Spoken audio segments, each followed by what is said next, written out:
Municipal workers trade union alliance का ताकत का भरपूर इस्तेमाल काम कर गया।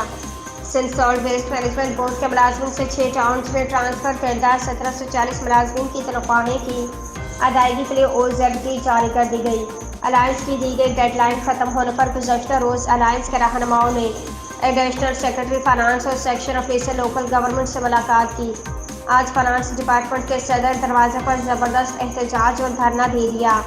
OZT जारी होने पर धरना खत्म। Karachi municipal workers trade unions alliance की कॉल पर महकमा फाइनेंस को दी गई डेडलाइन के खात्मे पर आज अलायंस में शामिल यूनियंस ने कराची ईस्ट के इलाकों Nipa workshop, Gulshan Mahmoodabad workshop, society office, Karachi south के इलाकों लियारी जोनल ऑफिस और KMC वर्कशॉप से जुलूस की शक्ल में सिंध सेक्रेटरीट पहुंचकर फाइनेंस डिपार्टमेंट के दफ्तर के सदर दरवाजे पर भरपूर ताकत का इस्तेमाल करके एहतजाज किया और धरना दे दिया। एहतजाज की क़यादत सदर सैयद ज़ुल्फ़िकार शाह, जनरल सेक्रेटरी गुल इस्लाम, जावेद बलोच, मलिक एजाज, अलियास संधू, यूसुफ अंजुम और दिगर ने की।